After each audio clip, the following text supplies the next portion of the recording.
কল্যাণী ইউনিভার্সিটির আন্ডারে নদিয়া এবং মুর্শিদাবাদ জোনের মধ্যে যে সমস্ত কলেজ রয়েছে প্রত্যেকটা কলেজে তোমরা যারা এবার 2024-25 শিক্ষাবর্ষে নিউ ফার্স্ট সেমিস্টারের স্টুডেন্ট রয়েছো, তো তোমাদের যাদের এসইসি সাবজেক্টে বাংলা রয়েছে, তো এই এসইসি বাংলার লাস্ট মিনিট 5 এবং 10 নম্বরের কিছু গুরুত্বপূর্ণ প্রশ্নের সাজেশন নিয়ে আজকের এই ভিডিওতে আলোচনা করব।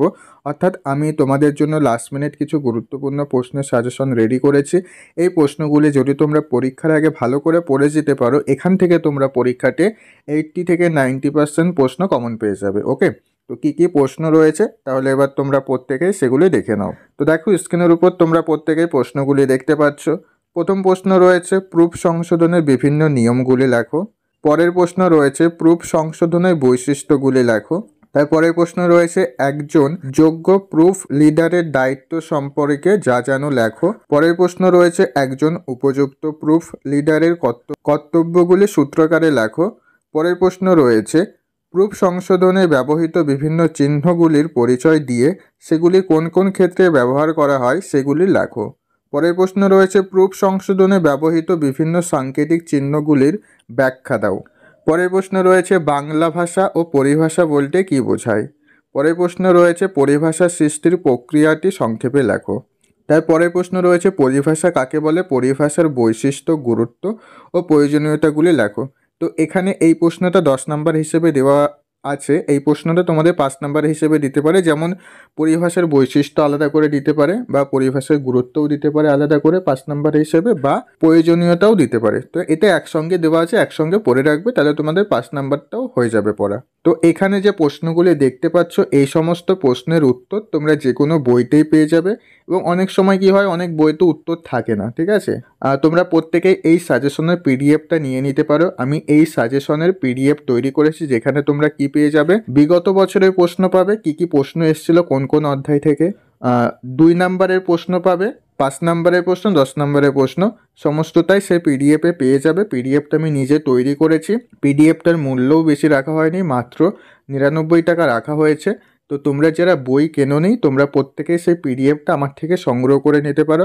99 টাকা পেমেন্ট করবে, আমি তোমাদের পিডিএফটা দিয়ে দেবো। ওকে, দেখো ডেমো পিডিএফ আমি তোমাদের স্ক্রিনের উপর দেখাচ্ছি। দেখো খুব সুন্দর করে সাজানো রয়েছে পিডিএফটা। প্রথমে থাকবে বিগত বছরের প্রশ্ন, তারপরে 2 নম্বরের প্রশ্ন, তারপরে 5 নম্বর এবং 10 নম্বরের প্রশ্ন মিশিয়ে থাকবে। ইবুক রয়েছে, তোমরা যারা নিতে চাইছো অবশ্যই নিয়ে নিও।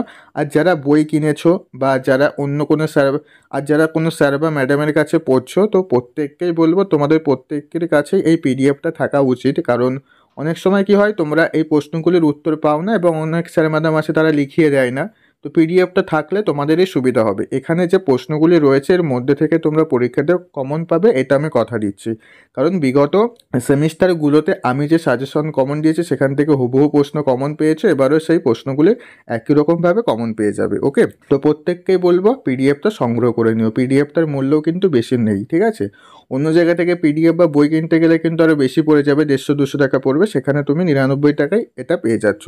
তো প্রত্যেককেই নিয়ে নিও যাদের যাদের প্রয়োজন রয়েছে। তো দেখে নাও, পরের প্রশ্ন রয়েছে কন্টেন্ট রাইটিং কি, কন্টেন্ট রাইটিং কত প্রকার ও কি কি এর বৈশিষ্ট্যগুলি লেখো। পরের প্রশ্ন রয়েছে কন্টেন্ট রাইটিংয়ের জন্য কোন কোন কৌশল অবলম্বন করতে হয়। পরের প্রশ্ন রয়েছে একজন উপযুক্ত কন্টেন্ট রাইটার হওয়ার যোগ্যতাগুলি উল্লেখ করো। পরবর্তী প্রশ্ন রয়েছে কন্টেন্ট রাইটিংয়ের নিয়মাবলীগুলি লিপিবদ্ধ করো। পরের প্রশ্ন রয়েছে বাংলা বানান ভুলের বিভিন্ন কারণগুলি লেখো। তারপরের প্রশ্ন রয়েছে বাংলা বানান সংস্কার বলতে কী বোঝো। কলিকাতা বিশ্ববিদ্যালয়ে বানান সংস্কারের কয়টি দৃষ্টান্ত দেখাও। পরের প্রশ্ন রয়েছে বাংলা বানানের নানাবিধ সমস্যা আছে, এই সমস্যাগুলি পরিস্ফুটন করো। পরের প্রশ্ন রয়েছে শিক্ষার ক্ষেত্রে ব্যাকরণ শিক্ষাদান ও বানান শিক্ষাদানের উপর বিশেষ গুরুত্ব দেওয়া প্রয়োজন কেন। পরের প্রশ্ন রয়েছে বাংলা বানান ভুলের প্রতিকার ও বানান শিক্ষাদানের উপায়গুলি লেখো। তারপরের প্রশ্ন রয়েছে বাংলা বানান বিধিতে বফলা মফলার ব্যবহার বা উচ্চারণ বিষয়ে আলোকপাত করো। তো এরপরে আর 3টে প্রশ্ন আমি আলোচনা করছি না। তো এরপরে দেখো 3টে প্রশ্ন রয়েছে, আর টিকা রয়েছে। টিকাগুলো কিন্তু পরীক্ষাতে দেবে। আগেরবার টিকা এসেছিল, তো আগেরবারের প্রশ্নটা আমি কিছু দিয়ে দিয়েছি এবং নতুন কিছু প্রশ্ন দিয়েছি। টিকা কিন্তু পরীক্ষাতে যে কোনো তোমাদের 2টো লিখতে হবে, বিগত বছরের প্রশ্ন দেখলেই বুঝতে পারবে। বাকি এই 3-4টে প্রশ্ন আলোচনা করছি না।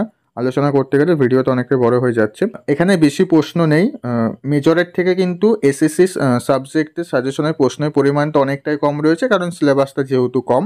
তো এই যে প্রশ্ন দেখছো এর মধ্যে দেখবে তোমাদের অনেক প্রশ্ন পড়া হয়ে গেছে, আর যদি কোনো প্রশ্ন পড়া না হয়ে থাকে প্রশ্ন পড়ে নেবে। যাদের কাছে বই নেই তোমরা প্রত্যেকেই এই পিডিএফটা সংগ্রহ করে নিও, এবং প্রত্যেককেই বলবো প্রত্যেকেই নিয়ে নাও, যেহেতু পিডিএফটার মূল্য বেশি রাখা হয়নি। পিডিএফটা পড়ো, তুমি পরীক্ষাতে ভালো নাম্বার পেয়ে পাস করে আসবে, এটা কথা দিচ্ছি। ওকে, তো এই ছিল আজকের ভিডিওটা ভালো লাগলে ভিডিওটা অবশ্যই একটু লাইক করে দাও।